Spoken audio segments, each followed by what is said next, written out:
దేవుని మహిమ కలుగు గాక.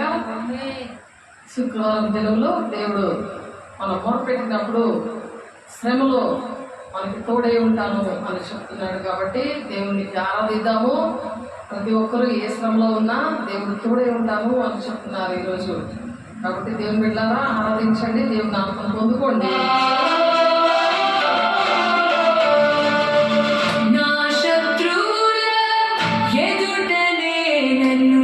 సిగ్గుపరచని వాడవు, నా శత్రువుల ఎదుటనే నన్ను సిగ్గుపరచని వాడవు, నా విరోధుల ముందర తలపైకెత్తిన దేవుడవు, నా విరోధుల ముందర తలపైకెత్తిన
దేవునికి మహిమ కలుగును గాక.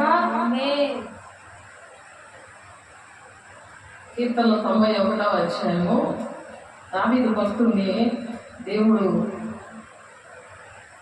శత్రుల సమూహము నుండి దేవుడు ఏ విధంగా రక్షించాడో మనల్ని కూడా అనేక విషయాల్లో దేవుడు రక్షించుకున్నాడు.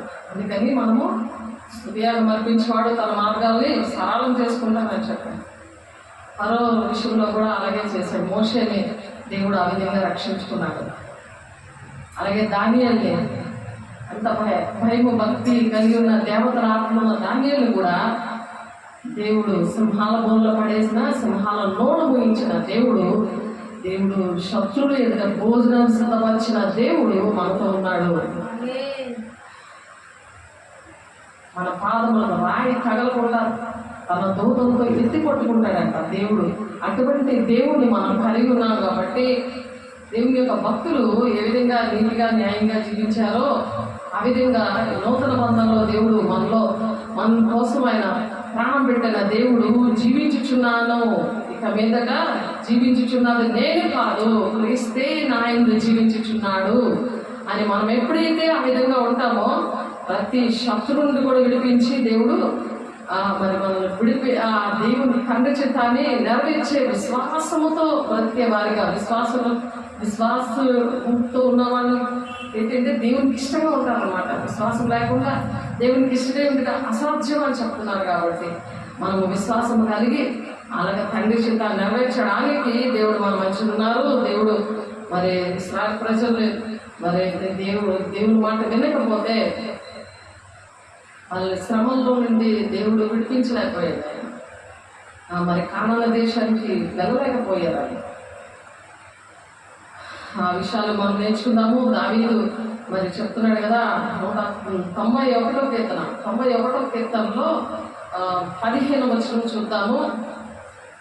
మనము ఏ విధంగా ఉంటున్నాము, దేవుని పిల్లలుగా ఉండి శత్రువులు ఎదుట భోజనం సిద్ధపరిచే దేవునితో మనం ఆ విధంగా ఉంటున్నామా? శత్రువులతో ఉండి మనము అవిధేయతతో మరి తిరుగుబడే స్వభావంతో ఇశ్రాయేలు ప్రజలు ఏ విధంగా మోషే మాట వినలేదు, దేవుని మాట వినకుండా ఎన్ని బాధలు తెచ్చుకున్నారో అలా ఉంటున్నామా అనేది చెక్ చేసుకోవడానికి దేవుడు మనకు అవకాశం ఇచ్చారు. సరి చేసుకోవడానికి దేవుడు వెళ్ళారా వాక్యం రాసుకోండి, సరి చేసుకోండి.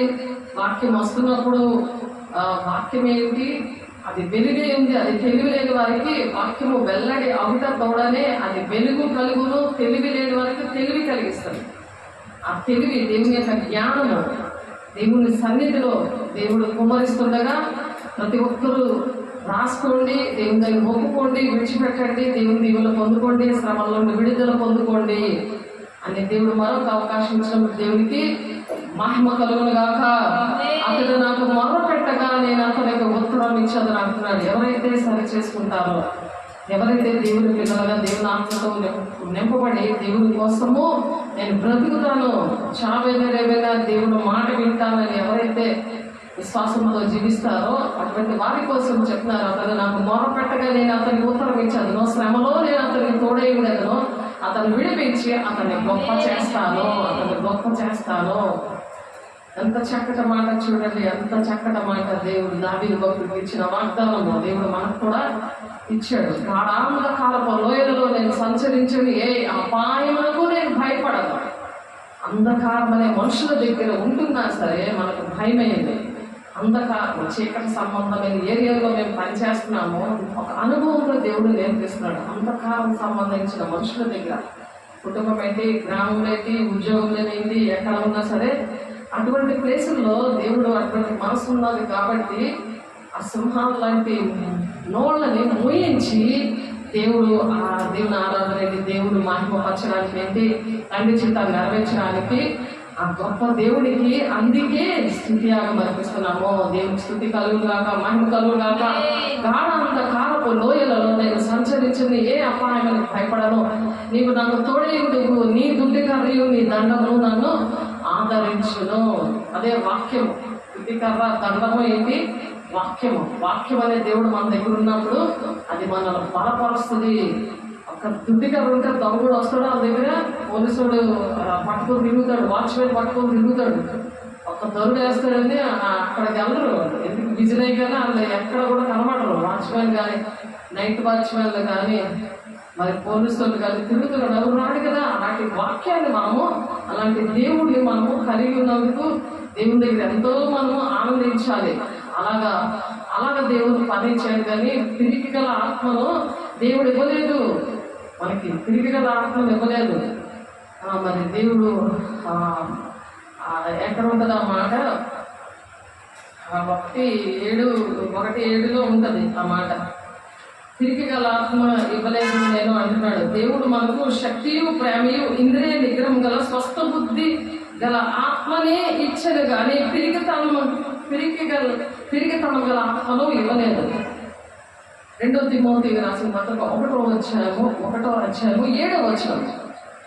ప్రతి ఒక్కరూ పిరికి వాళ్ళలాగే ఉంటున్నారు. తండ్రి చిత్తాన్ని నెరవేర్చకుండా ఉండడానికి పిరికి వారు దేవుని రాజ్యం ఎల్లరు అని ఎంత కన్ఫామ్ గా ప్రకటన 21:8 అందుకే రాశాడు. దేవుడు పిరికి గల ఆత్మ ఇవ్వలేదు. ఏమిచ్చాడు? దేవుడు మనకు శక్తియు ప్రేమయు, శక్తితో ఇచ్చాడు ప్రేమ. అటువంటి చీకట్లోని బంధకాల్లో ఉన్న వాళ్ళతోటి నిన్న 2:30 అయిపోయింది వాళ్ళతో పోరాడేసరి రాత్ర. కానీ తెలియదు వాళ్ళు, వెలుగు ప్రకాశిస్తుంది కానీ చీకటి గ్రహించుకున్నదని అందుకే రాశారు. దేవుడు అక్కడ వాక్యమే దేవుడైన వాక్యము, ఆ దేవుడే ఉన్నాడు. ఆ వాక్యము శరీరధారి మన మధ్య నివసిస్తున్నాడంటే అస్సలు కేర్లెస్ అన్నమాట. అది అటువంటి వాద్యం సంచరించినా సరే ఏ తెగులు నీ కూడా సమీపించడం అంటున్నాడు. ఇక్కడ దేవుడు మనకు శక్తి ప్రేమయు ఇంద్రియ నిగ్రహం గల స్వస్థ బుద్ధి గల ఆత్మ. అది స్వస్థ బుద్ధి గల ఆత్మ. ఇంద్రియ నిగ్రహంలో అంటే నీకు జ్ఞానేంద్రియాలు పనిచేస్తాయి.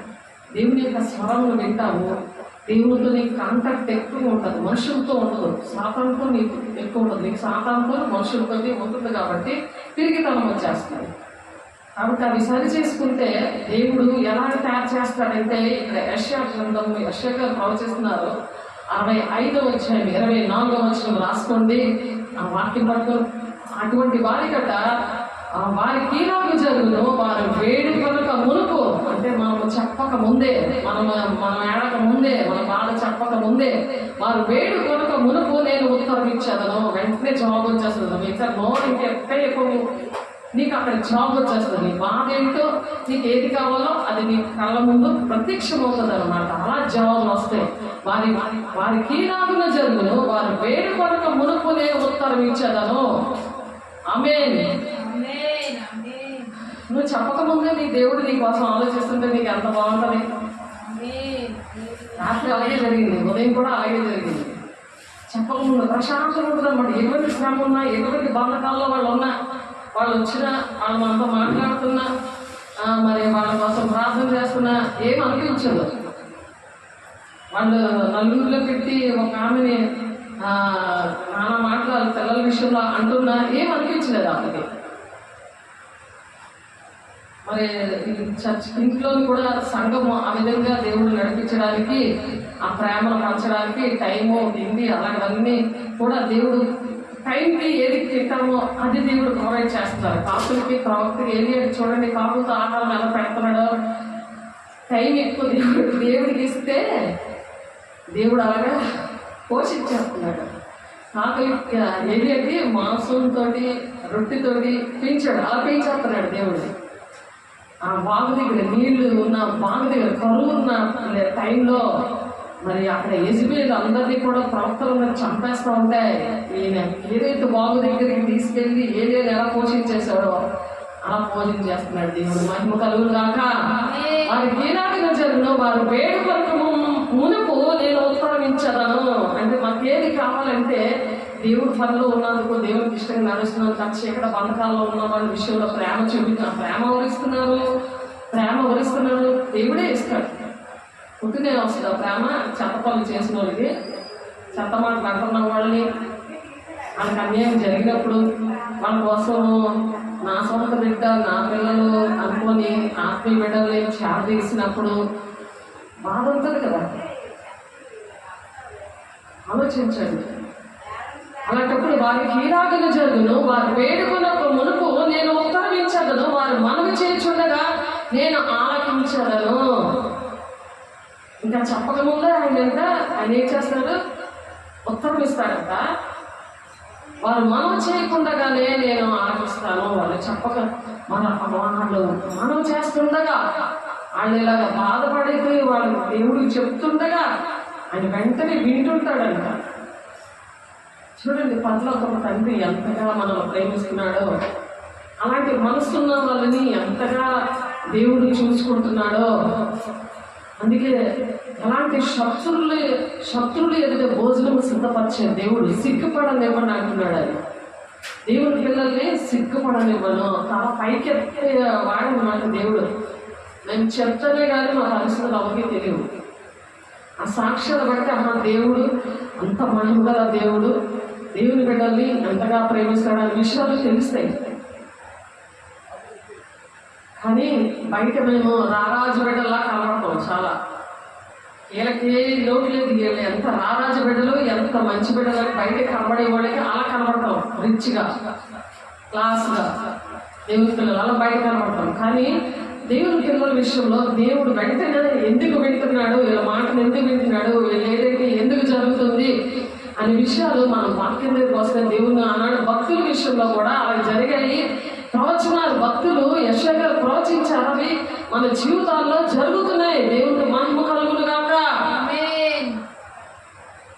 అందుకే దేవుని స్తుతిస్తూ ఆరాధించుకుంటా ఉండలేరు వాళ్ళు.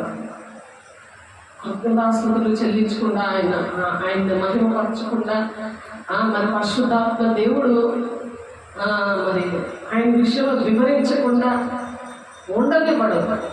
దేవునికి మహిమ కలుగుగాక. అపోస్తలుల కార్యం 1:8 నెరవేర్పులోకి వచ్చింది ఈ క్షణాన్ని. అందుని బట్టి దేవునికి మహిమ కలుగుగాక. అతడు నాకు మొదపెట్టగా నేను అతనికి ఉత్తరం ఇచ్చేదను, శ్రమలో నేను అతనికి తోడై ఉండేదను, అతను విడిపించి అతన్ని గొప్ప చేసేదను. చాలా పైకెత్తిన వాడుగా చేశాడు. ఆ కార్యం చేశాడు. దానికి ముందు ఈ పాట వినిపించాడు. ఏంటి చెప్పాలి ప్రభా, ఏ పాట, ఏ వాక్యం అంటే సాక్ష్యముతో కూడా ఇస్తున్నాడు. దేవుడికి మహిమ కలుగుగాక.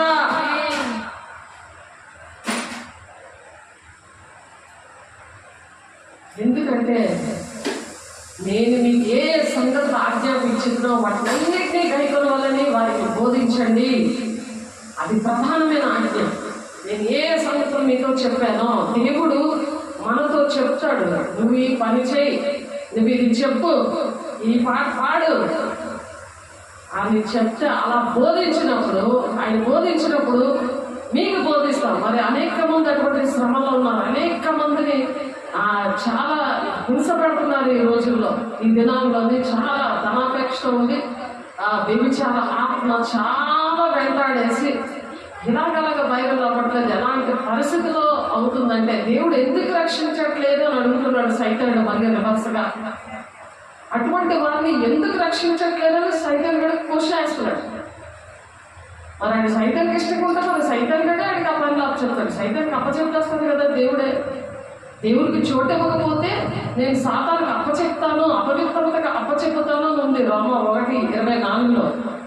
రోమ 1:28 భ్రష్ట ఆత్మకు నేను అప్పచెప్తాను, వారు చేయరాని కార్యాలకు చేయడానికి నేను అప్పచెప్పేస్తాను అంటున్నాడు ఆయన. అంత కోపము దేవుడికి ఎందుకు రేపాలి? దేవుడు రక్షిస్తాడా? నువ్వు చెప్పకుండా చేస్తుంటే దేవుడు మాట వినకపోతే నీ పిల్లలు చాలా కుక్కలా తిరుగుతుంటుంటే వాళ్ళు నీ ఎదురుంటే నీ వ్యభిచారం చేస్తుంటే నువ్వు ఊరుకుంటావా? చాలా చాలా మంచి పని చేసావమ్మా అది కొన్ని ఎత్తుకొని ముద్దులాడతావా? నువ్వు చక్క చికెన్ బిర్యానీ వండి పెడతావా? శతకబాదవా పట్టుకొని పనిష్మెంట్ ఇవ్వరా? అలాగే దేవుడు దగ్గరికి రావాలని పనిష్మెంట్ ఇస్తాడు. దేవుడు ఎందుకు రక్షిస్తాడు? దేవునికి ఇష్టంగా ఉంటే ఆయన వెంటనే మాట వింటాను అంటున్నాడు. నీ మొర వెంటనే వింటాను అంటున్నాడు. శత్రులు ఎదుటి నీకు భోజనం సిద్ధపరుస్తాను అంటున్నాడు. నీ పాదములకు రాయి తగలకుండా దేవదూతలు నేను ఎత్తి పట్టుకుంటానని అంటున్నాడు. నువ్వు మంచిగా ఉంటున్నావా? చెడు పనులు చేసుకొని చెడ్డ మనిషిలా ఉంటున్నావా? చెడు పని ఏది విత్తుతావో ఆ పంటే కోస్తావు. నేను దేవుడు ఎందుకు రక్షిస్తాడు? సాతానుడు దేవుడు నమ్ముకున్న వాళ్ళే సాతాను వాళ్ళు ఒంటిలో దూరిపోయి దేవునికి అవమానకరంగా ఉండి దేవునికి సిగ్గుపరుచున్నామేమో అనుకుంటున్నారు, కానీ వాళ్ళకే సిగ్గు అదంతా కూడా. నోరు ఎత్తకుండా మరి నోరు మూసుకుని ఉన్నారు. దేవుని బిడ్డ వాళ్ళకి సువార్త చెప్పినప్పుడు, సంఘంలో దేవుని బిడ్డ వాళ్ళకి సువార్త చెప్తుంటే మరి వాళ్ళు సిగ్గుపడ్డారు. సిగ్గుపడనివ్వలేదు దేవుని బిడ్డని. ఎవరైతే సువార్త చెప్పారో ఆ బిడ్డని మాత్రం సిగ్గుపడనివ్వలేదు దేవుడు. నోరు ముయించేలాగా దేవుడు మాట్లాడి సువార్త చెప్పేలాగా, అటువంటి మాటలు చెప్పేలాగా దేవుడు సహాయం చేశాడు. దేవుడికి మహిమ కలుగుగాక. అలా కంచి వేస్తాడు శత్రువుల దగ్గర భోజనం సిద్ధపరుస్తున్నాడు ప్రతిదినం. దేవుడికి మహిమ కలుగు కాక. సిగ్గుపరచుకున్న రారాజ బిడ్డలకు పెంచుతున్నాడు. దేవుడికి మహిమ కలుగు కాక. అటువంటి సేవకులతో ఉన్నప్పుడు సేవకుల దగ్గర ఉన్న పిల్లలు కూడా అటువంటి సాక్ష్యాలు కలిగి ఉంటారు దేవుని బిడ్డలారా. అందుకే తిరిగి గల ఆత్మను దేవుడు ఇవ్వలేదు. దేవుడు మనకు శక్తియు ప్రేమయు ఇంద్రియ నిగ్రహం గల స్వస్థ బుద్ధి అనమాట. స్వస్థ బుద్ధి ఎలా ఉంటుంది? గొప్ప బుద్ధి కాదని. కక్కిందే తింటాం. నాకేం చేశాడు దేవుడు అని అడుగుతూ ఉంటాం. దేవుడి దగ్గర రావు, సేవకులతో మాట్లాడు.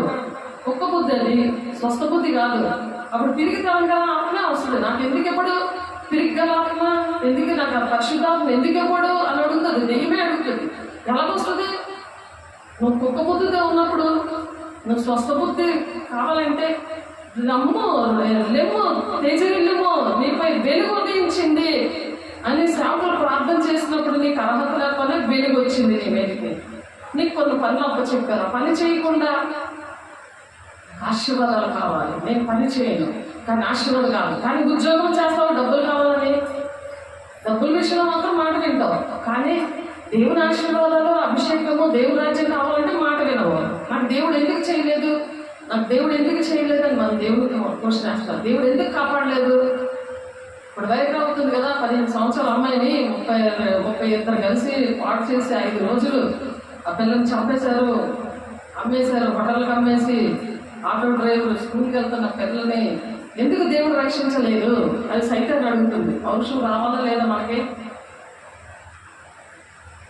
అడిగిన మనిషికి దేవుని మనిషే, కానీ దొంగ బోధలో పెరుగుతుంది కాబట్టి మరి దేవుని ప్రేమతో తెలియదు. మరి ఆ పిల్లలు అలాగే చేస్తున్నాము. పిల్లల్ని మరి భర్త అన్ని అప్పులు చేసి పడేసి నువ్వు ఒకదాని మీద కష్టపడేని అలా వదిలేసాడు. దేవుడు వదిలేసింది కదా. మరి పిల్లలు మరి అలాగే తయారవుతారు. నువ్వు ఎలాగుంటావు అలాగే తయారవుతారు. నువ్వు నీతి మంత్రాలు ఉంటే నీ పిల్లలు, నీ భర్త అందరూ కూడా నీతి మంత్రులుగా ఉంటారు. మరి యేసు పిల్లలు మరి కుటుంబం అలాగే దీవించబడింది కదా. దేవుని పిల్లలు మరి యేసు కుటుంబం అలాగే దీవించబడింది కదా. తండ్రి చిత్తం వాళ్ళు అలాగే కదా నెరవేర్చారు.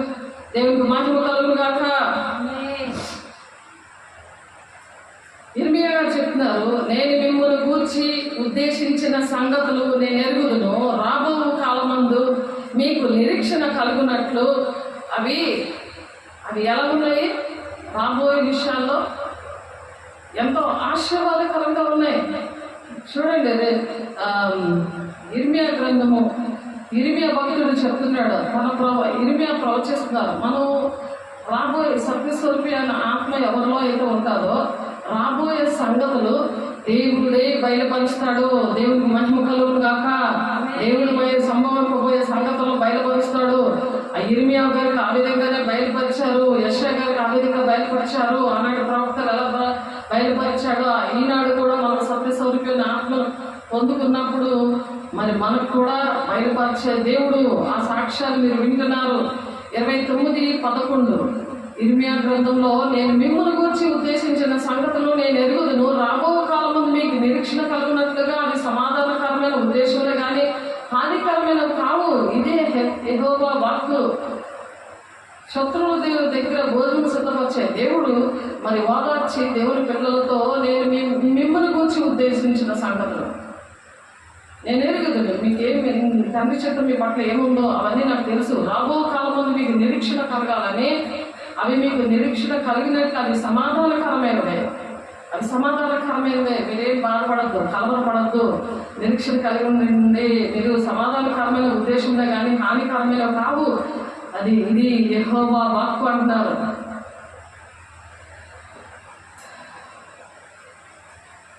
మరి దేవునికి ఇష్టమైనవి ఎవరైతే చేస్తారో తనకి ఇష్టమైనది ఏదో అదే చేస్తారట. యోగు గ్రంథంలో యోగు గారు కూడా చెప్తారు. అయితే ఆయన ఏక మనసు గలవాడు, ఆయనను మార్చగలవాడవుడు, ఆయన తనకిష్టమైనది ఏదో అదే చెయ్యను. దేవునికి ఇష్టమైనదే మనము అప్పుడు చేస్తే దేవుడు మన విషయాల్లో అవి సమాధానకరమైనవే కానీ సమాధానకరమైన ఉద్దేశంలే కానీ హానికరమైన కావు అని దేవుడు మనల్ని బలపరుస్తాడు అనమాట. ఆ విధంగా స్థిరపరుస్తాడు.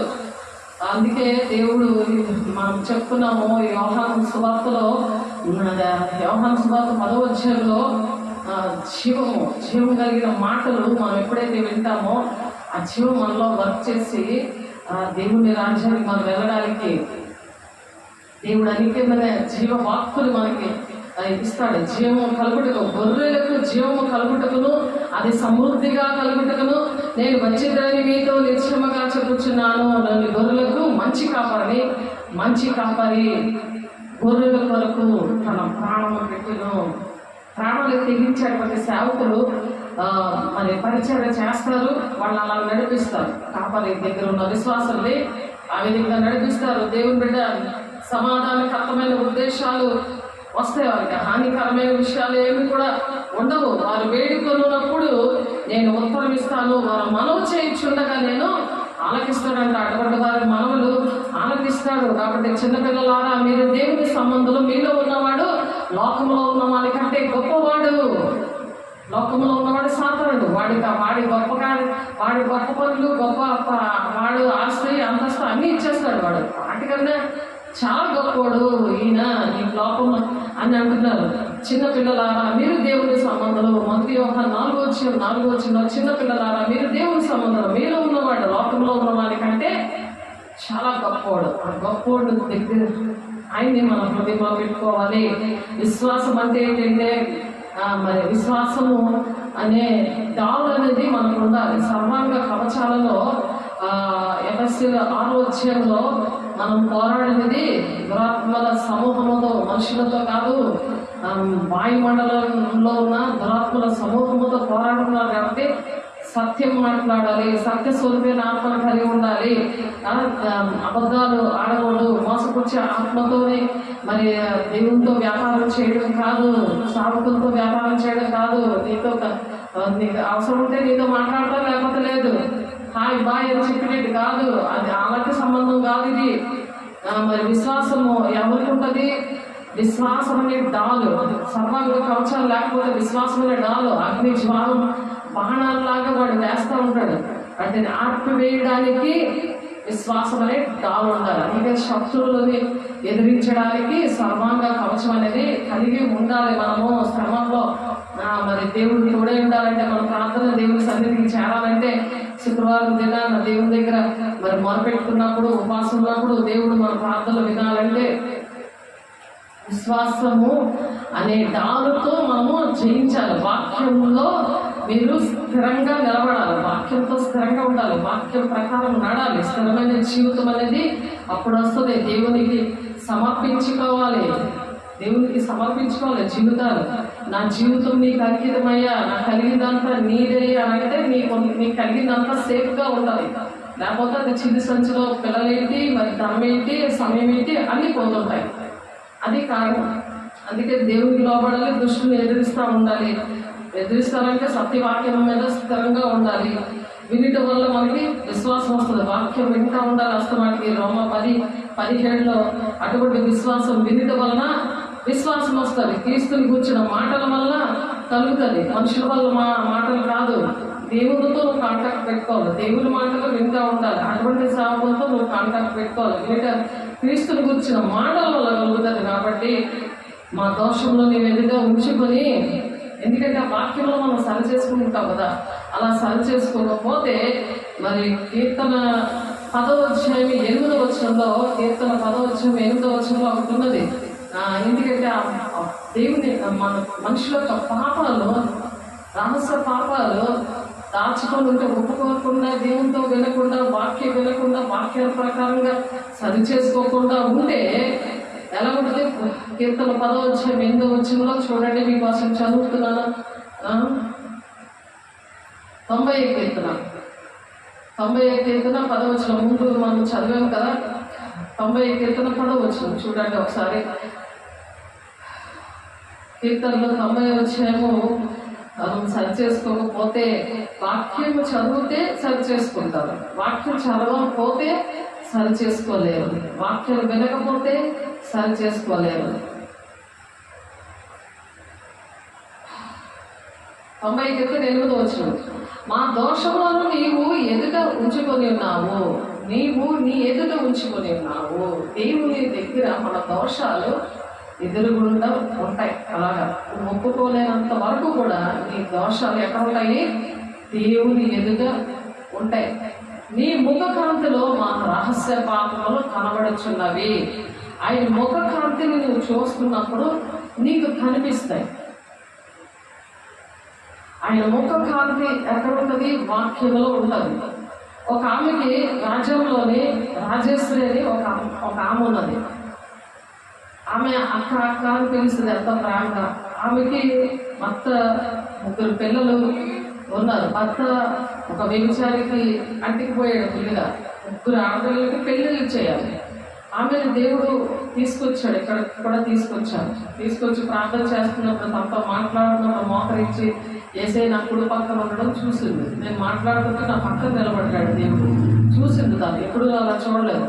మరి నేను ఎప్పుడైతే ఆమె ఫస్ట్ టైం కలిశానో రోడ్డు మీద నేను నిలబడి ఆమెకి కొన్ని మాటలు చెప్పాను. ఎలా ప్రార్థన చేస్తే దేవుడు మీతో మాట్లాడతారు అంటే, వాక్యంలో బైబిల్ తీసి చదువుతుంటే నా ముఖము 2 సార్లు కనబడింది. 2 సార్లు కనబడింది ఆమెకి. ఆ వాక్యాలు నేను నోట్ చేయించి, ఇదిగో ఈ వాక్యం పట్టుకొని ప్రార్థన చెయ్యి, వాక్యం పట్టుకొని నువ్వు ఇది కంఠస్థ పెట్టి ఒప్పుకో, దాన్ని పట్టుకొని ప్రార్థన చెయ్యి అని చెప్పినప్పుడు 2 సార్లు దేవుడు ఆ వాక్యంలో దేవుని యొక్క ముఖము, నా ముఖము అక్కడ నీ ముఖము కనబడింది అని చెప్పింది. చూడండి, ఇక్కడ వాక్యంలో ఉంది. నేను ఇప్పుడు ఈ వాక్యం చెబుతుంటే నాకు దేవుడు ఆ పరిస్థితులన్నీ కూడా గుర్తు చేశాడు. మా దోషంలో నీవు నీ ఎదుట ఉంచుకొని ఉన్నావు. ఎప్పుడైతే దేవుడు దోషాలు ఆయన దగ్గర ఉంచుకున్నాడో, దేవుని యొక్క ముఖ కాంతిలో మా రహస్య పాపములు కనబడుచున్నవి. రహస్య పాపాలన్నీ కూడా దేవుని ముఖ కాంతి ఎక్కడుంది? బైబిల్లో ఉంది. ఆయన ముఖ కాంతి కనబడుతుంది. సేవకుల్లో దేవుడు ఉంటాడు కదా, మరి బాప్తిస్మం ఇచ్చేప్పుడు చేతులు ప్రార్థన చేసేవాడు, వాక్యం చెప్తున్నప్పుడు మరి చాలా పరిస్థితుల్లో దేవుడు చూశారు. దేవుని పిల్లలు నాలో దేవుడిని చూశారు. మరి నా ముఖం ఎందుకు కనబడుతుంది? దేవుడే, నేను కనబడలేదు. అది నా ముఖంలో దేవుడే కనిపించాడు, యేసయ్య కనిపించాడు. అలాంటప్పుడు అక్కడైతే ఎందుకు నా ముఖం చూపించాడు? నా మాట వినమని. నీకు కన్ను నిండి గుంటూరు వెళ్ళిపోతుంది, అనేకమైన ఊర్లు వెళ్ళిపోతుంది, పిచ్చి దానిలో తిరుగుతూ ఉంటుంది. దేవుడు పిచ్చి ఉంది కానీ దేవుడు మాటలు, బోధకులు అటువంటి బోధకులు లేరు. మరి అక్కడికి వెళ్ళినప్పుడు ఏమి కూడా దర్శనాలు కానీ ఏ నీళ్లు కానీ జరగలేదు. అంత డబ్బులో ఖర్చు పెట్టుకొని చాలా ఇంట్రెస్ట్గా ఇంటిని విడిచిపెట్టి, పిల్లల్ని విడిచిపెట్టి వెళ్ళిపోతూ ఉంటుంది.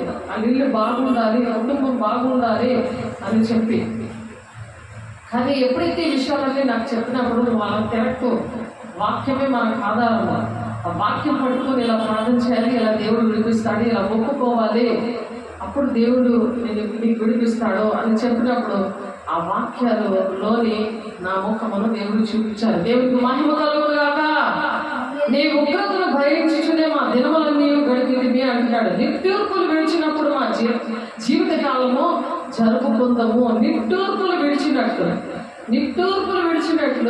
ఆ జీవితకాలం అంతా కూడా అలా అయిపోతా ఉంది. ఇక్కడ దావీదు భక్తుడు కూడా మా ఆయుష్కాలము 70 సంవత్సరంలో, అధిక బలం ఉన్న 80 సంవత్సరంలో అయినను వాటి వైభవం ఆయాసమే, దుఃఖమే. అది తర్వాత అది త్వరగా గతించును. మేము ఎగిరిపోవటము, ఆత్మ దేవుని దగ్గరికి వెళ్ళాలి. కానీ వెళ్ళకుండా ఎక్కడికి వెళ్తుంది? మనం సరి చేసుకోకపోతే.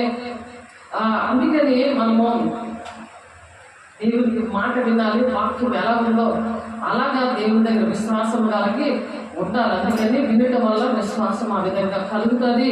మన దోషములను మన దేవుని ఎదుట పెట్టుకోకుండా ఆ వాక్యం అనే అర్థంలో చూసుకొని సరి చేసుకోమంటున్నారు.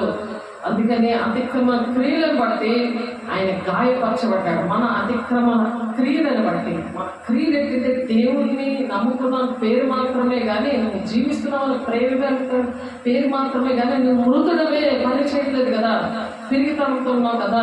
నీకు అంత మంచి సాక్ష్యం ఇచ్చిన సాక్ష్యం పాడు చేసుకొని అనేక మంది బిడ్డలు రక్షించడానికి అర్హత లేకపోయినా మనకి ఒక సాక్ష్యం ఇచ్చాడు. దేవుడి మాటలు ప్రకటించడానికి దేవుడు మనల్ని ఎంచుకున్నాడు. అపోస్తుల బోధలో దేవుడు అపోస్తులుగా, ప్రవక్తలుగా, ఉపదేశకులుగా, కాపరుగా, బోధకులుగా దేవుడు వాడుకుంటున్నాడు. అప్పుడు ఆ పని విడిచిపెట్టకూడదు కదా. దేవుడు ఒక పని ఇచ్చాడంటే అది మనీ మెంట్తో చేసేది కాదు కదా. దేవుడు ఫ్రీగా ఇచ్చాడు, మనం ఫ్రీగా చేస్తాం. దేవుడు పోషిస్తాడు, దేవుడు అన్ని చూసుకుంటాడు. ఏది కావాలంటే ఆయన వింటాడు, చేస్తాడు, అన్ని పట్టుకొని వస్తాడు. ఆయన మనకి ఏది అవసరమో మనకన్నా ఆయనకి ఎక్కువ తెలుసు. మన పిల్లలకి ఎలాగైతే మనం ఏది ఇవ్వాలి మనం ఆలోచిస్తామో అలాగే ఆయన బిడ్డలుగా ఉన్నప్పుడు అటు కృప దేవుడు అనుగ్రహిస్తున్నాడు. దేవునికి మహిమ కలుగును గాక. 53వ అధ్యాయం 5వ వచనంలో ఆయన మన అతిక్రమ క్రియలను బట్టి అతను గాయపరచబడను, మన దోషములను ఆయన బట్టి నలుగుగొట్టబడ్డాడు. మన దోషాలు బట్టి ఆయన నలుగుగొట్టబడ్డాడు. అటువంటి దేవుడు ఎక్కడైనా ఉన్నారా? అటువంటి మనుషులు ఎక్కడైనా ఉన్నారా? మన దోషాలు బట్టి శుభ్రం నలగొట్టబడ్డాడు ఆయన శత్రువుల చేత. మనం సిగ్గుపడకుండా ఉండాలని శత్రువులు ఏదైతే మనకు భోజనం సిద్ధపరిచే దేవుడు ఆ విధంగా మన కోసము నలుగొట్టబడ్డాడు. మనం అలాగే అస్తమాటికి నలుగొట్టబడదామా? దేవుడు మనం కూడా అలాగే నలుగొట్టబడాలి. అప్పుడు దేవుడు కూడా దేవుని రూపము మనలో శక్తిపడుతుంది. ఆ శ్రమంలోనే సువర్ణంగా మారుస్తుంది. బంగారం ముద్దలో ఉంటే బాగుంటుందా, అది ఒక వస్తువుగా తయారుగా బాగుంటుందా? ఆలోచించండి. మట్టిగా ఉంటే దానికి ఏం విలువ ఉండదు. అది ఒక వస్తువు అయినప్పుడు ఎంతో దానికి విలువ ఉంటుంది. దాన్ని వాడుతున్నప్పుడు ఇంకా విలువ ఉంటుంది. మన సమాధానార్థమైన శిక్ష అతని మీద పడేను. అతను పొందిన దెబ్బల చేత మనకు స్వస్థత వస్తుంది, మనకు స్వస్థ బుద్ధి వస్తుంది. అనారోగ్యంగా ఉన్న వాళ్ళు ఆరోగ్యంగా ఉంటున్నారు దేవుని బిడ్డలారా. కాబట్టి నీ వాక్యములను నీ చెవి యొక్కము, నీ వాక్యమును ఈ దేవుని యొక్క వాక్యాలకు మనం అందుకే చెవి యొక్కాలి అని చెప్తున్నారు. సామెతలు 4వ అధ్యాయం ఒకసారి చూడండి. సామెతలు 4వ అధ్యాయంలో ఆ మాట ఉంది. సామెతలు 4వ అధ్యాయంలో దేవుని వాక్యము ఎంత బలమైనదో, అది ఎంత శక్తిమైనదో, మన జీవితాలకి ఎలాగ నెమ్మదిస్తుందో, ఎలాగ స్వస్థ బుద్ధిస్తుందో, స్వస్థతలు ఇస్తుందో, దేవుని రాజ్యాన్ని నడిపిస్తుందో, శత్రు నుండి ఏ విధంగా నడిపిస్తుందో, శత్రు సమూహాన్ని ఏ విధంగా మరి వెళ్ళగొట్టడానికి శక్తిని ఇస్తుందో. సామెతల 4వ అధ్యాయము 20 నుంచి 22 వచనాలు చదువుతాము. నా కుమారుడా, నా మాటలు ఆలకించుము, నా వాక్యములకు నీ చెవియొగ్గుము, నీ కన్నులు ఎదుటి నుండి వాడిని తొలగనీయకము, నీ హృదయముందు వాటిని భద్రము చేసుకునము. దొరికిన వారికి అవి జీవమును. దేవుని మాటలు దొరికితే ఏంటంటే వాళ్ళకి జీవము. అంటే పనికొచ్చే పాత్రలుగా ఉంటారు, పనికిరాని పాత్రలుగా ఉండరు. వాళ్ళ దేవునికి పనికొచ్చిన వాళ్ళు ఏ పనికైనా పనికి వస్తారు, ఏ టైంలోనూ అందుబాటులో ఉంటారు. దొరికిన వారికి అవి జీవమును, వారి సర్వ శరీరములకు ఆరోగ్యం ఇచ్చును. ఆరోగ్యం ఎందుకు ఉండట్లేదు? వృద్ధాప్యం వచ్చింది కదా, అందుకే అనారోగ్యం వచ్చిందంటారు. ఎండలో తిరిగాను కదా, అందుకే రెస్ట్ లేకుండా ఉన్నాను కదా, అందుకే వచ్చిందని అంటాడు సాతాను. కానీ అసలు ఒరిజినల్గా దేవుడి యొక్క ఉద్దేశం ఏంటి? దొరికిన వారికి నీ కన్నులు ఎదుటి వాటిని తొలగనీయకము, నీ హృదయంలో ముందు వాటిని భద్రంగా ఉంచుకోమన్నాడు. దేవుడు మాటల్ని ఆ విధంగా భద్రంగా ఉంచుకుంటే ఆ వాక్యం అనే దేవుడు మాటలు ఎవరికైతే దొరుకుతాయో అవి నీలో జీవం ఇస్తుంది. నువ్వు పనికొచ్చేవాడిగా ఉంటావు, నువ్వు ఎవరికి పనికిరాలంటూ ఉండవు. దొరికిన వారికి అది జీవమును, వారి సర్వ శరీరములకు ఆరోగ్యం ఇస్తాడు దేవుడు. ఆ సర్వ శరీరానికి ఆరోగ్యం ఇస్తాడంట. నీ హృదయంలో నుండి జీవధారలు బయలుదేరును. కాబట్టి అన్నిటికంటే ముఖ్యంగా నీ హృదయంలో భద్రముగా కాపాడుకున్నాము. ఆ హృదయంలో ఎవరిని తిష్టేసి కూర్చోబెట్టడం, దేనిని నువ్వు విగ్రహంగా పెట్టుకుంటున్నావు? ఉద్యోగాలన, పిల్లలన, భర్తన, వీటిని విగ్రహంగా పెట్టుకుంటున్నావా? దేవుడికి టైం ఇవ్వకుండా వీటి కోసం ప్రార్థన చేస్తున్నావా? దేవుడు ఏం చెప్తాడో ఆ పని చేయకుండా నీ ఇష్టం వచ్చిన సౌవిధ్యం మీద ఆధారపడి నువ్వు టైం వేస్ట్ చేసుకొని జీవితం అంతా పాటు చేసుకొని నాకు దేవుడు ఏది చేయలేదని దేవుడి మీద తిరగబడే స్వభావంతో దేవుడు నాకు ఏం చేశాడని దేవుడితోనే తేల్చుకుంటానని అని వాదాలు చేస్తున్నావా? అలాగా ఒకసారి జ్ఞాపకం పెట్టుకోండి. దేవుని బిడ్డలా మనం పోయినసారి కూడా మరి చెప్పుకున్నాం, దేవునితోని వాదిస్తారట. అవును కానీ ఓ మనుషుగా దేవునికి ఎదురు చెప్పుటకు నీవెవడవో అది క్వశ్చన్ మార్క్. రామ 9 వచ్చాను 20 వచ్చిన దేవుడే క్వశ్చన్ మార్క్ వేస్తారు. సావుకులు అలాగే వేస్తారు. ఏం చేశారు, నాకేం జరిగింది ఇవాళ మాట క్వశ్చన్. సాధారణ వాళ్ళలో క్రిస్టియన్స్ కూర్చొని అలా బలంగా తయారీ ఆ విధంగా మాట్లాడుతున్నారు.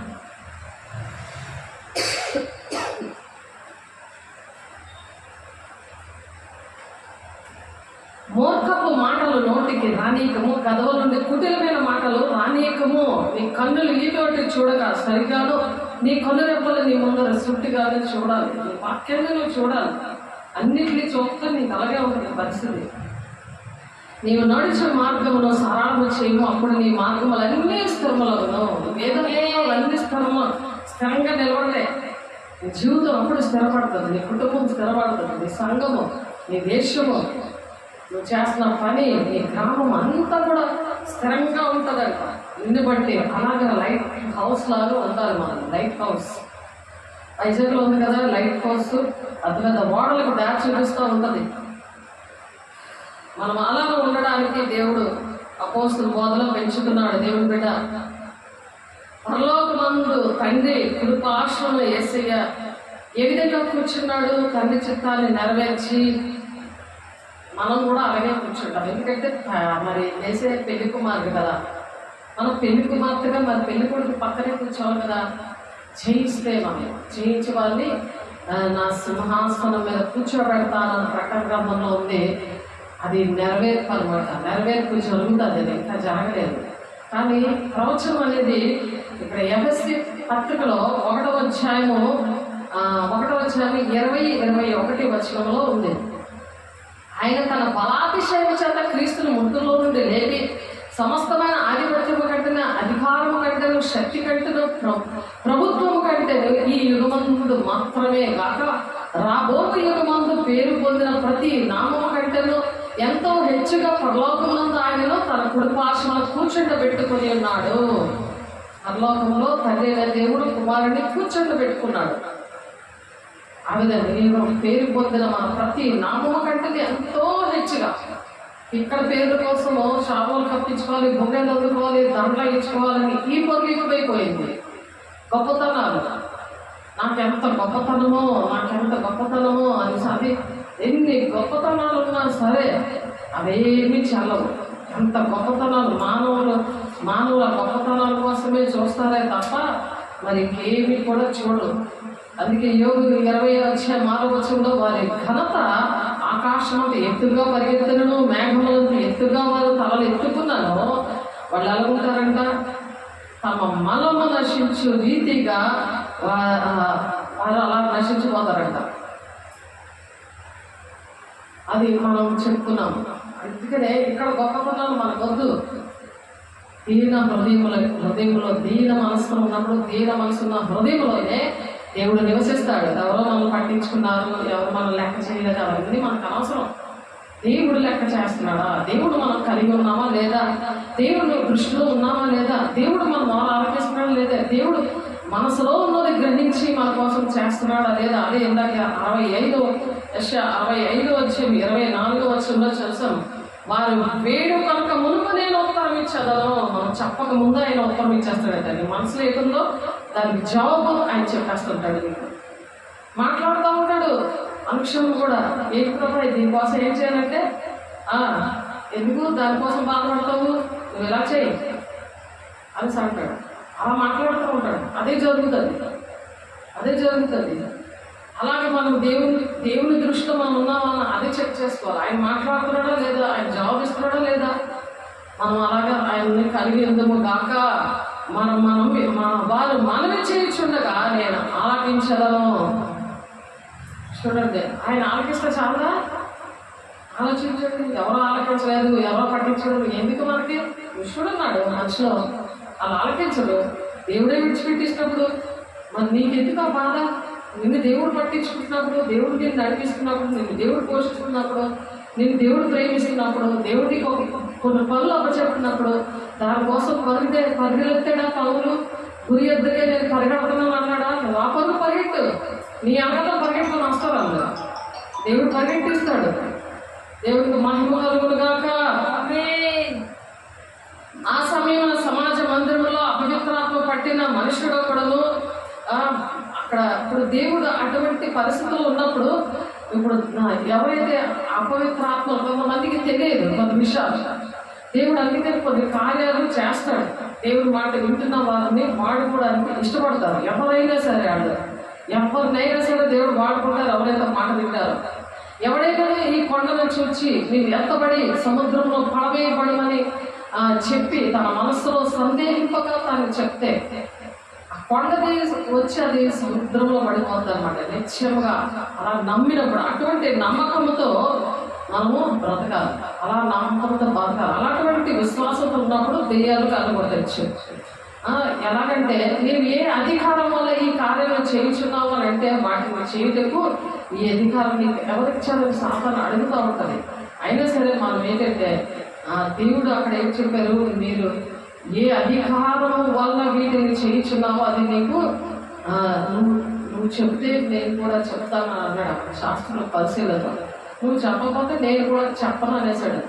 యోహాను ఇచ్చిన బాప్తిసము పైనుండి వచ్చిందా లేకపోతే మనుషుల వల్ల కలిగిందా అని అడిగితే చెప్పలేదు. శాస్త్రంలో పరిశీలన యోహాను ఇచ్చాడు బాప్తిసం, యోహాను ద్వారా వచ్చిందా మీరెందుకు తీసుకోలేదని అంటాడు అనేసి పైనుండి వచ్చిందని చెప్తే మరి దేవుని ఎందుకు నమ్ముకోలేదని అంటారని శాస్త్ర పరిశీలన ఏది మేము చెప్పమో అనేసారు. అయితే నేను కూడా చెప్పను అన్నాడు దేవుడు. నీకు ఎందుకు ఈ అధికారం ఎక్కడి నుండి వచ్చిందని అంటే ఈ రోజుల్లో అలాగే ప్రతిదీ కూడా అధికారం ఏ అధికారంతో మీరు చెప్తున్నారు అని అడుగుతారు. అడగొచ్చు, మనం చెప్పే పని లేదు. శాస్త్ర పరిశీలన సర్దుకైన ఆత్మతో ఉన్న సేవకులు అనేక మంది ఉన్నారు, అనేక మంది పెద్దలు ఉన్నారు, అనేక మంది లీడర్స్ ఉన్నారు. అలాంటి వాళ్ళకి ఏం చెప్పే పని లేదు. అలా అంటే పరిగెట్టే పని కూడా లేదు. ఎందుకంటే మనం గురి ఎద్దుగా పరిగెట్టాలంటే దేవుని బిడ్డలుగా మనం పరిగెట్టాలి. ఇది అంచె దినాలు ఉన్నాం కాబట్టి ప్రతిదీ కూడా ఈ శుభవార్త ప్రతి దగ్గరికి కూడా చాటి చెప్పాలి. చాటి చెప్పడానికి మనము మనల్ని అందుకనే దేవుడు మనకు అన్ని కూడా నేర్పిస్తున్నాడు. తండ్రి చిత్రం నెరవేర్చడం ఎలాగా, ఆయన రాకడ సూచనలు ఎలాగా, అవన్నీ కూడా నెరవేర్పు దినాల్లో మనం ఉన్నాం కాబట్టి మనం టైం అనేది వేస్ట్ చేసుకోకూడదు. దేవుని బిడ్డలారా కనుక ఈ దేహంలో నివసించుచున్నంత కాలం కూడా ప్రభువుకు దూరంగా ఉన్నామని ఎరిగి ఉండి ఎల్లప్పుడూ ధైర్యం కలిగిన వారమే ఉండాలి. దేవుడు మనం ఎప్పుడు కూడా ధైర్యంగా ఎలా ఉంటాము, ఈ దేహంలో నివసిస్తున్నంత కాలం కూడా ప్రభువునకు దూరంగా ఉన్నామని ఎరిగి మనము ధైర్యంగా ఉండాలన్నమాట. 1 కొరింథీ 5వ అధ్యాయము చూడండి. 1 కొరింథీ 5వ అధ్యాయంలో 5, 7, 8 వచనాలు చదువుతాం.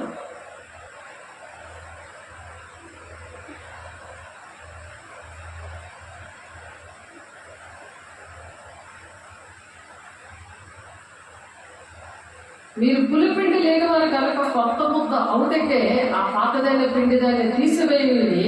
అంతేకాక క్రీస్తును మన పస్కా పశువు వధింపబడిన కనుక పాతదైన పులిపిండితో నైనను దుర్మార్గతీయ దుష్టత్వములకు పులిపిండితో నైనను కాకుండా నిష్కపట్యమును సత్యమును పులియని రొట్టెతో పండుగ ఆచరించము.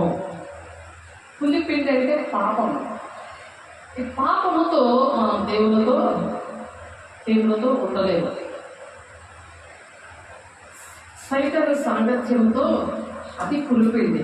జారులతో సాంగత్యం చేయవద్దని నా పత్రికలో మీకు రాసి ఉంటేనే. అయితే ఈ లోకము జారులతోనైనను లోబులతోనైనను దోచుకొని వారితోనైనను విగ్రహాల ఆరాధికులతోనైనను ఏ మాత్రము సాంగత్యము చేయవద్దని కాదు. అలాగైతే మీరు లోకంలో నుండి వెళ్ళిపోవలసి వచ్చింది కదా. ఇప్పుడైతే సహోదరుడు అనబడిన వాడైనను జారుడు కానీ లోబి కానీ విగ్రహారాధికుడు కానీ తిట్టిపోతు కానీ త్రాగుబోతు కానీ దోచుకునేవాడు కానీ అయి ఉన్నాయడలా అట్టి వాళ్ళతో సాంగత్యం చేయకూడదు, భుజింపనకూడదని మీకు రాయిచున్నాను. చూసారా ఎలాంటి లిస్ట్ ఉందో? 11వ వచనం, మొదటి కొరింథీ 5:11. ఎవరితో సాంగత్యం చేయకూడదు అంటున్నారు. నువ్వు దేవుని దగ్గరే దోచుకుంటున్నావు, సాంగత్యం చేయొచ్చా? కుటుంబాన్ని ఒక విగ్రహంగా చేసుకున్నావు. ఆయన రోషం గల దేవుడు, 3-4 తరాలలో తండ్రుల దోషం కుమారులకు రప్పిస్తాడు. ఏం చేయమన్నాడు? ఆయన ప్రేమించి ఆయన ఆజ్ఞలు గైకున్నారు. అది మానేసి అలా గైకున్నారు, ఆయన ఆజ్ఞలు గైకున్న వాళ్ళు 1000 తరాల్లో దీవిస్తానంటున్నాడు. ఆలోచించండి. అక్రమం చేయడం కొండి మీద నాకు తెలియదు అంటాడు. అందుకే అదే క్రమం తెలియదు. అదే నువ్వు నా లైసెన్స్ లేకుండా బండి డ్రైవ్ చేస్తావా? గవర్నమెంట్ ఎంత చక్కగా పాటిస్తావు? ATM pin మర్చిపోతావా? తాళం కీస్ ఎక్కడైనా మర్చిపోతావా? నీ సెల్ ఫోన్ ఎక్కడైనా మర్చిపోతావా? సెల్ ఫోన్ పిన్, ఫోన్పేకి ఒక పిన్ ఉంటుంది, అది మర్చిపోతావా? క్రమంగా పాటిస్తావు, చక్కగా గుర్తుపెట్టుకుంటావు. కానీ నీవెందుకు దేవుని రాజ్యానికి వెళ్ళే తాళం ఎందుకు మర్చిపోతున్నావు? దేవుని ఆత్మ పొందుకోవడమే దేవుడిని తాళం చెవి. పొందుకోవడమే కాదు, పొందుకున్నాక దేవుడు ఇచ్చిన నీకు తండ్రి చిత్తం ఏంటి, దేవుడు నీతో మాట్లాడేవన్నీ రాసుకొని తూచా తప్పకుండా నువ్వు పాటించాలి. ఆ వాక్యం అనే వెలుగులో ఉండాలి. తిట్టిబోతులతో, త్రాగుబోతులతో, దోచుకున్న వారితో ఉండకూడదు. లోబి అంటే కంజూసి అనమాట. టైం ఎవరు డబ్బు ఖర్చు పెడతారు, టైం కూడా ఖర్చు పెడతారు. దేవుడికి టైం లేదు అంతే. దేవుని సేవకులకి టైం లేదు, దేవుడికే టైం లేదు. దేవుని సేవకులతో మాట్లాడడానికి టైం ఎక్కడి? దేవుడితోనే మాట్లాడు. దేవుడితో మాట్లాడడానికి నీకు ఇష్టం ఉండదు. మాట్లాడితే దేవుడితో బాధించుకొని నాకు ఎందుకు జరగలేదని బాధిస్తావు. అలా బాధించకూడదు. దేవుడు వెళ్ళారా? అలా బాధిస్తే దేవుడు మాట్లాడతాడు. దేవుని దగ్గర కోపం అనేది దేవుని దగ్గర పనికిరాదు.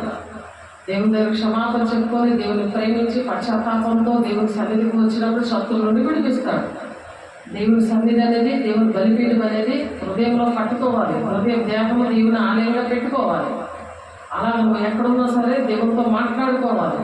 క్షమాపణ 2 చేతులు పైకెత్తి దేవుని క్షమించమని అడగాలి. కన్నీరుతో ప్రార్థన చేయగలిగి ఉండాలి. శరీరానుసారమైన దుఃఖంతో ఎప్పుడు ప్రార్థన చేయడం కాదు, అది జీవితంలో ఎప్పుడు కూడా శరీరానుసారమైన దుఃఖంతో ప్రార్థన చేయకూడదు. అది పాపమైపోతుంది. సాతానుడే పక్క నుండి ఆ శరీరానుసారమైన దుఃఖంతో ప్రార్థన చేస్తాడు. సంఖ్యాకాండము 14వ అధ్యాయంలో ఇశ్రాయేలు ప్రజలు ఆ విధంగానే నశించిపోయారు. కానాను దేశానికి చేరలేకపోయారు. ఆ మాట చెప్పుకొని ముగించేసుకున్నాం. సంఖ్యాకాండము 14వ అధ్యాయము, సంఖ్యాకాండము 14వ అధ్యాయము 6వ వచనంలో అప్పుడు దేశమును సంచరించి చూచిన వారిలో నుండి నూను కుమారుడు యెహోషువయు, యెఫున్నె కుమారుడు కాలేబును బట్టలు చింపుకొని ఇశ్రాయేలు సర్వ సమాజముతో మేము సంచరించి చూసిన దేశం మీకు మంచిది అని చెప్తున్నారు. ఇప్పుడు అపొస్తలుల బోధ చాలా మంచిది అని మేము బట్టలు చింపుకొని చెప్పినట్టుగా ప్రార్థన చేస్తూ మీకు రోజు కూడా మరి స్టేటస్లోను, ఫేస్బుక్లోను, యూట్యూబ్లోను నిత్యము అందుబాటులో దేవుడు మీ ఇంటికి వచ్చి మాట్లాడుతున్నాడు. ఆనాడు కాలేబు యెహోషువలు దేవుని మాటల విషయంలో ఇశ్రాయేలు ప్రజలకి ఆ విధంగా చెప్పారు. అప్పుడు ఇవేం లేవు కదా. ఇప్పుడు ఇశ్రాయేలు ప్రజలతో కానాను ఆ సమాజం అందరితో కూడా చాలా మంచి దేశము కానాను దేశము అని చెప్పారు. యెహోవా మన యందు ఆనందించిన యెడల ఆ దేశంలో మనలను చేర్చి దాన్ని మనకిస్తాడు. అది పాలు తేనెలు ప్రవహించే దేశము అని చెప్తున్నాడు.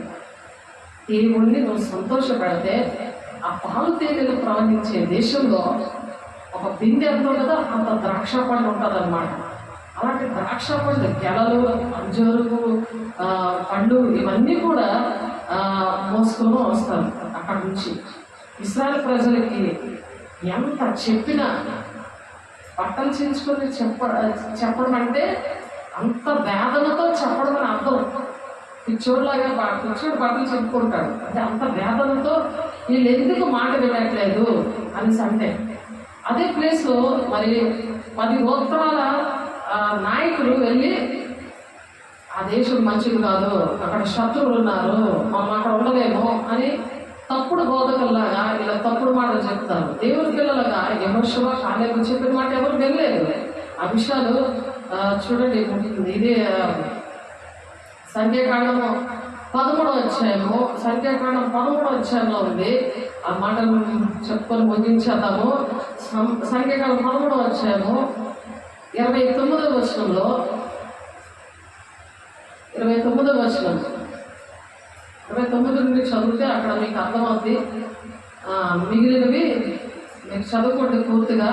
13వ అధ్యాయము 14వ అధ్యాయము చదువుకోండి. కానీ కొన్ని ఈనాడు కూడా నాయకులు ఏ విధంగా బోధ చేసి దేవుని పిల్లల్ని దేవుని రాజ్యానికి ఆనాడు కానాను చేర్చకుండా ఇశ్రాయేలు ప్రజలని ఏ విధంగా ఈ 12 గోత్రాల నాయకులు చేశారో, కాలేబు యెహోషువ మాట వినకుండా, అలాంటి దేవుని పిల్లల మాట వినకుండా ఈనాడు కూడా అటువంటి పరిస్థితులు జరుగుతున్నాయి.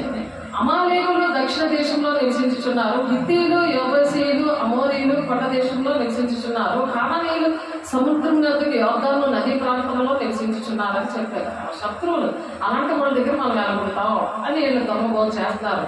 కాలేబు మోషే ఎదుట జనులను నిమ్మలపరిచి మనం నిత్యముగా వెళ్ళదుము, దాన్ని స్వాధీనపరచుకుందాము, దాన్ని జయించడానికి మన శక్తి చాలును అని చెప్తాడు. దాన్ని జయించడానికి మనకు శక్తి చాలు, మనం జయిస్తాము, కానాను దేశాన్ని జయిస్తాము అని చెప్తున్నా సరే వాళ్ళు విననివ్వకుండా ఈ 10 మంది కూడా ఆ విధంగా చెప్తారు. అయితే అతనితో కూడా పోయిన మనుషులు జనులు మనకంటే బలవంతులు, మనం వారి మీదకి పోజాలము అని చెప్తారు. ఒక దగ్గర కాలేబు యెహోషువ ఎలా చెప్తుంటే ఈ తప్పుడు బోధలో నడుస్తున్న ఈ 10 గోత్రాల నాయకులు అయితే అతనితో కూడా పోయిన మనుషులు జనులు మనకంటే బలవంతులు అని చెప్తున్నాడు. దుష్టుడు ఒక దగ్గర నుండి ఒక బోధ చేస్తుంటాడు, దేవుని పిల్లలు ఒక దగ్గర నుండి ఒక బోధ చేస్తున్నారు ఈ దినాల్లో కూడా. అలాగే ఆనాడు ఆ విధంగా ఆ బోధ చేసి కానాను దేశానికి వెళ్ళలేకపోయారు. అయితే అతనితో కూడా పోయిన మనుషులు ఆ జనులు మనకంటే బలవంతులు, మనం వారి మీదకి పోజాలమన్నారన్నమాట. మరియు వారు తాము సంచరించి చూచిన దేశంలోకి వచ్చి ఇశ్రాయేలుతో చెడ్డ సమాచారం చెప్పి, మేము సంచరించి చూచిన దేశము తన నివాసులు భక్షించు దేశము, దానిలో మాకు కనబడిన జనులందరూ ఉన్నత దేవులు అని చెప్తున్నారు. మరి సంచరించి చూసిన దేశం నివాసము భక్షించు దేశము చంపేస్తాడు, అలాంటి వాళ్ళ దగ్గరికి పంపిస్తున్నాడు. ఎందుకంటే దేవునికి ఇష్టం లేని నాయకులు ఇక్కడ ఈ దినాల్లో కూడా ఉన్నారు. అవి చూసుకునే పరిగెడుతున్నారు జనాలు. ఇశ్రాయేలు ప్రజలు 6 లక్షల మంది అటువంటి జ్ఞానం, అటువంటి ఆ తప్పుడు బోధలోనే ఆ 10 గోత్రాల నాయకుల మాటలు విని కానాను చేరలేకపోయారు. ఆ పాలు తేనెలు ప్రవహించే దేశంలోని వెళ్ళలేకపోయారు.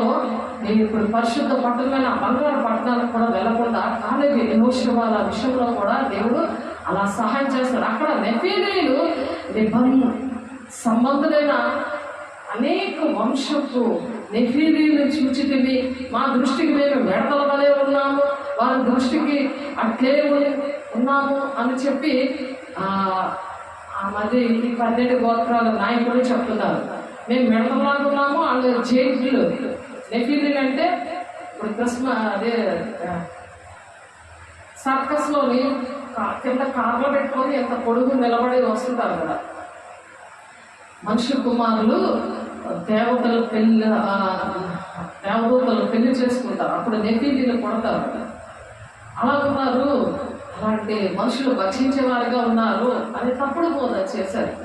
అందుకు కానాను వెళ్ళలేదు, ఇశ్రాయేలు ప్రజలు వినలేదు, దేవుని యొక్క మహిమను చూడలేదు. ఆ కానాను ప్రదేశంలో మరి అంత ఫలవంతమైన దేశము, దేవుని ఇష్టమైన దేశానికి తండ్రి యొక్క చిత్తాన్ని ఆ విధంగా నెరవేర్చలేదు. ఈ దినాల్లో కూడా అది దేవుడు బిడ్డలుగా ఉంటున్నవాడు, దేవునాత్మ లేకుండా శత్రువులు దేవుడు భోజనం సిద్ధపరిచే దేవుడు మనల్ని సిగ్గుపడకూడదు ఉంటాడు అంటే తిరిగల ఆత్మతోనే ఉంటున్నారు. దేవుని మాటలు వినకుండా ఉంటున్నారు. ఆత్మ బిడ్డలారా సరి చేసుకోండి, దేవునికి మహిమకరంగా జీవించాలనే మరొక అవకాశం ఇచ్చారు. విశ్వాసం లేకుండా ఆ దేవుని దృష్టిదే ఉండట అసాధ్యం కాబట్టి మనము దేవుని మాటలు వినాలి. అలాగే అక్కడ 28, 27, 26 వచనాల్లో కూడా అక్కడ చూస్తే 26, 24 నుండి చూస్తే అక్కడ ఇశ్రాయేలీయులు అక్కడ కోసిన ద్రాక్ష గెలలను బట్టి ఆ స్థలమునకు ఎష్కోలు లోయ అని పేరు పెట్టారు అనమాట. ఎష్కోలు లోయని ఆ ద్రాక్ష గెలలు ఒక పండు ఒక బిందెంత ఉంది. దాంట్లో చూడండి ఎంత బలమైన, సారవంతమైన, ఆశీర్వాదకరమైన ఆ కానాను దేశము. అందుకే బట్టలు చిప్పుకొని మరి పిచ్చిపోయినట్టు చెప్తున్నా సరే వినట్లే. ఈ దినాల్లో కూడా దేవుని బిడ్డల యొక్క అపోస్తల బోధ అనేది దేవుడు ఎన్ని కార్యాలు చేస్తున్నా అలాంటి శిష్యులు చక్కగా భూమిని తలకిందులు చేసి ప్రపంచం అంతా కూడా దేవుని యొక్క వార్తను ప్రకటించేశారు. ఎలా ప్రకటించారు వాళ్ళు? దేవుని పిల్లలు మరి అలాంటి బోధ దేవుడు మనకు నేర్పిస్తుంటే అది నచ్చట్లే. వారు 40 దినములు ఆ దేశంలో సంచరించి చూచి తిరిగి వచ్చారంట కాలేబు యెహోషువ వాళ్ళు. అట్లు వారు వెళ్ళి పారను అరణ్యమందలే కాదేశులోనున్న మోషే అహరోనుల యొద్దకు ఇశ్రాయేలు సర్వ సమాజం యొద్దకు వచ్చి వారికి ఆ సర్వ సమాజములకు సమాచారం తెలియజేసి చెప్పి ఆ దేశపు పండ్లను వారికి చూపించారు. దేవుడు అన్ని విధాలుగా చూపించి సాక్ష్యాలతో వాక్యముతో చక్కగా బోధిస్తుంటే అర్థం కావట్లేదు. దేవుడికి లోపడలేకపోతున్నారు. దెయ్యానికి లోపడిపోయి దేవుడిని ఎదిరించే వారిగా తయారవుతున్నారు. వారు అతనికి తెలియపరిచినది ఏమనగా, నీవు మమ్మల్ని పంపిన దేశములకు వెళ్ళితేనే అది పాలు తేనెలు ప్రవహించే దేశమే, దాని పండ్లు ఇవి అని చూపించారు. అలా మనము ప్రూఫ్ చేసినట్టుగా ఉండాలి. మన భక్తి, మన సాక్ష్యము, మన వాక్యము అలా ఉండాలి. దేవుని సాక్షిగా ఉండమనే పరిశుద్ధాత్మను పొందుకున్నప్పుడు మీరు భూమి గంతముల వరకు సాక్షిగా ఉంటారు. యోదయ సమయ దేశంలో అంతా మీరు సాక్షిగా ఉంటారు అని చెప్తున్నారు. అలాగే మనం ఉండాలని దేవుడు ఈ మాటలు చెప్తున్నారు. అలాంటి దినాల్లో ఉన్నారు. అయితే ఆ దేశంలో నివసించి జనులు బలవంతులు, వారి పట్టణముల ప్రాకారము కలిగి అవి నిక్కిలు గొప్పవి. మరి అక్కడ అనాకీయులను చూసితిమి. అక్కడ ఎవరున్నా సరే దేవుడు మనతో ఉన్నాడు కదా, శత్రువుల ఎదుట భోజనం సిద్ధపరుస్తాడు కదా అనే విషయము ఆనాడు తెలియలేదు, ఇప్పుడు కూడా తెలియట్లేదు. ఎక్కడ స్వస్థతలు, ఎక్కడ భోజనాలు అంటే పరిగెత్తుకుని వెళ్తారు. ఎక్కడ జనాలు ఉన్నారు, ఏ గుంపులో మరి ఈ 10 గోత్రాలు నాయకుల గుంపులో ఉన్నావా, లేకపోతే యెహోషువ కాలేబు గుంపులో ఉన్నావా అనేది ఈరోజు చెక్ చేసుకోవాలి. ఇప్పుడు నిన్ను శత్రువుల ఎదుట భోజనం సిద్ధపరిచే దేవుడుగా నీతో ఉంటాడు. తండ్రి చిత్తాన్ని నెరవేర్చే దేవుని రాజ్యానికి వెళ్తావు అనే విషయాలు గమనించుకో. దేవుని బిడ్డ ప్రార్థన చేసుకున్నాము. కళ్ళు మూసుకోండి. నాలో ఉన్నవాడు లోకంలో ఉన్నవాడి కంటే గొప్పవాడు అని చెప్తున్నావు ప్రభా. నీవు మాతో ఉండగా ప్రభా కొద్ది మంది భయపడి కూడా అని చెప్తున్నావు ప్రభా. తిరుగు మార్గాన్ని ప్రవేశించి పోరాడండి అని చెప్తున్నాం ప్రభా. అయ్యా నీకు వందనాలు, స్తోత్రాలు. అయ్యా పేతురు బోధ చేసినప్పుడు ప్రభా విన్న వారందరి మీదకి పరిశుద్ధాత్మతో నింపబడ్డారయ్యా. అట్టి కృపను దేవుడు మీరందరికీ కలుగు చేయండి ఇస్తున్నాము. నీ మహిమగల నామలో కలుగు చేయండి. ఈ దినాల్లో మరి ఎలాగుంది అని ఆలోచించడానికి సహాయం తెచ్చేయండి. ఆనాడు ఏ విధంగా అపోస్తులు నాయన అయ్యా తండ్రిని నిన్ను విడిచిపెట్టకుండా అయ్యా నీతో కలిసి పరిచయం ఏ విధంగా చేశారు, అటువంటి కృపను దయచేయండి నాయన. అయ్యా విశ్వాసాన్ని బట్టి నాయన అయ్యా తండ్రి నాయన ఆత్మీయ బిడ్డలు అయ్యా తండ్రి నైనా దర్శనాలు చూశారు. మరి నా తండ్రి నైనా కలలు కన్నారు, ప్రవశించారు. మన తండ్రి నాయన ఇంగ్లపల్లిలో, మన తండ్రి మరి అయ్యా అరకువేలిలో, ధర్మపూర్లో, మరి జలుగుడిలో తండ్రి అనేకమైన ఆత్మీయ బిడ్డలు నా తండ్రి అటువంటి వారిని అందరూ కొనసాగులాగా దర్శించండి, మాట్లాడండి. అవిశ్వాసంగా ఉన్నావు అని చెప్పి అయా హృదయాలను ఎరిగిన దేవుడు అని చెప్పి నా తండ్రి నాయన గ్రహించడానికి నాయన నీకు భయపడి జీవించడానికి వాక్యం బట్టి సరి చేసుకోవడానికి సహాయం తెచ్చండి. అపోస్తుల 15:8 ప్రకారం నాయన అయా తండ్రి నాయన నీకు సహాయం తెచ్చండి. సూచక్రియలు నాయన అవిశ్వాసంగా ఉన్నాము అని నాయన సూచక్రియలు చూసి కూడా అవిశ్వాసంగా ఉన్న వాళ్ళందరినీ దర్శించండి. అయ్యా మీకు మహిమ కలుగును గాక. పరిశుద్ధాత్మడ నెరవేర్పు జరుగుతుంది నాయన. అయ్యా ప్రతి విషయాలు కూడా నెరవేర్పులు జరిగాయ్యా మన జీవితాల్లో ప్రభా. నమ్మదగిన దేవా అయ్యా, అతడు ఎవరిని నమ్మడు, అందరినీ నమ్మి మోసపోయాను అని చెప్పి ఆయా తండ్రి మాట్లాడే అనుభవం ఉన్న వాళ్ళ దగ్గరికి రావడానికి సహాయం తెచ్చండి. చాలా మంది దేవుని విడిచిపెట్టేస్తున్నారు ప్రభా. అయ్యా ఆరోగ్యం ఇస్తే, అభిషేకం ఇస్తే, ప్రార్థన వరాలు దర్శనాలు వస్తే మేము వస్తాము అయ్యా తండ్రి. నేను అటువంటివన్నీ పోగొట్టుకున్న వాళ్ళు ప్రభా. అయ్యా తండ్రి కొన్ని కండిషన్స్ పెడుతున్నారు కొంతమంది. అయ్యా దేవుడితో తిరుగుబాటు చేస్తున్నారు, వాళ్ళందరినీ దర్శించండి ప్రభా. మహిమగల దేవా యెహోవా మన యందు ఆనందించి ఎడల అంటున్నాం నాయన. మేము అయ్యా మా ద్వారా మీరు ఆనందిస్తేనే అయ్యా మీరు శత్రువుల దగ్గర భోజనం సిద్ధపరుస్తావు ప్రభా. పరిశుద్ధాత్ముడ సంఖ్యాకాండ 14:6-12 వచనాల్లో ప్రభు కానాను దేశంలో ఎవరైతే అయ్యా నీ యందు ఆనందిస్తారో ఆ కానాను దేశానికి తీసుకెళ్తారన్నావు ప్రభా.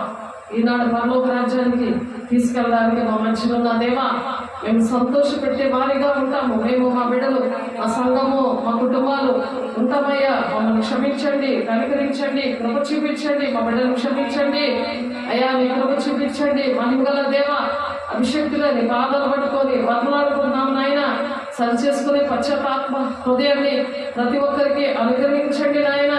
అయ్యా మీరే నీ చేయి అయ్యా నా తండ్రి. నేను అయా సంఘంలో నేను చేయని కాను, శరీరంలో నీ దాన్ని కాను. పాపము చెబితే అయ్యా శరీరంలో ఉంది కాకపోతుంది, కాకపోకుండా ఉండలేదు అని చెప్తున్నావు. మొదటి కోరింది 12వ వచనం, 4వ వచనం, 7వ వచనం, 5వ వచనంలో అయ్యా నాకు నీ శరీరంలో అవయవాలు ఎక్కడెక్కడైతే ఉన్నానో నేను నీ దాన్ని కాదు అని అంటే కుదరదు. నేను సంఘ బిడ్డలు తండ్రి మనోనేత్రాలు తెరిపించండి. మొదటి కోరింది 12:4 నాయన 4:12 వచ్చాం, 4-7 వచనాల్లో ప్రభా నా తండ్రి అలాగే అయ్యా నా తండ్రి మీ ప్రకాశవంతమైన తేజస్సు వాళ్ళ మీద కుమ్మరించండి అయ్యా. నా తండ్రి నీ ముఖకాంతిని ప్రకాశింపచేయండి తండ్రి నాయన. మనోనేత్రాలు వెలిగించండి, ఆ పెరిగేల ఆత్మ నుండి విడిపించండి నాయన. జీవం ఇవ్వడానికి వచ్చాను, సమృద్ధిగా మీకు జీవం ఇవ్వడానికి వచ్చాను అని చెప్తున్నాను నాయన. నీ జీవజల నదిని ప్రవహింప చేయండి. అడుగు వాటి కంటే ఊహించే వాటి కంటే అత్యధికంగా మమ్మల్ని దీవించండి నాయన. ఎఫ్ఎస్సి 3:20 ప్రకారం నాయన అయ్యా మా కుటుంబాన్ని నాయన తండ్రి చిత్తాన్ని మేము నెరవేర్చే బిడ్డలుగా మమ్మల్ని ఆశీర్వదించండి. నీ కృపల భద్రపరచండి నాయన. అయ్యా జీవిస్తుంది నేను కాదు, క్రీస్తే నాలో జీవిస్తున్నాడని విశ్వాసంతో నిరీక్షణతో అద్భుతాలు చేయడానికి మా పట్ల నీ ప్రణాళికని కాలేజీకి ఇచ్చిన ఆశీర్వాదాలు అయ్యా స్వాధీనపరచుకోవడానికి మాకు సహాయం చేసినందుకు మీకు వందనాలు స్తోత్రాలు చెల్లిస్తూ అతడు నాకు మొరపెట్టగా నేను అతనికి ఉత్తరం ఇస్తున్నాను. శ్రమలో అతనికి తోడై ఉంటానని చెప్పిన దేవా అయ్యా చెప్పక ముందే మీరు మా మనవ ఆలపిస్తున్నారు అని చెప్తున్నామయ్యా. మరి తండ్రి యెషయా ద్వారా 65:24లో ప్రభు అట్టి కృపలు మాకు అనుగ్రహించినందుకు, మా బిడ్డలకు కూడా అనుగ్రహించినందుకు నాయన నమ్మవారి సూచక్రియలు చేస్తాను అయ్యా. దానికన్నా గొప్పవి నేను చేస్తానంటున్నాను ప్రభా. అయ్యా అట్టి కృపను మేము ఈ అంచె దినాల్లో అయ్యా ప్రతి ఒక్కరి మీద ఆత్మలు కుమ్మరించి మా కుటుంబాల్లో ఎవరిలో దర్శనాలు చూడడానికి, వృద్ధులు కలలు కనడానికి, మా కుమార్తెలు ప్రవచించడానికి, రాబోయే సంగతులు బయలుపరచడానికి మీరు వాడుకోని మహిమ ఘనత ప్రభావాలు మీరే పొందుకుంటున్నందుకు వందనాలు స్తోత్రాలను చెల్లిస్తూ యేసే పరిశుద్ధ నామములో బ్రతుకులాడి వేడుకుంటున్నాం తండ్రి. ఆమేన్. తండ్రి యొక్క దీవెన, కుమారుని యొక్క కృప, పరిశుద్ధాత్మ యొక్క నిత్య సహవాసము సదా కాలము తోడైంది నడిపించిన గాక. ఆమేన్. దేవుడికి మహిమ కలుగును గాక. దేవుడు మిమ్మల్ని దీవించి ఆశీర్వదించును గాక. ఆమేన్.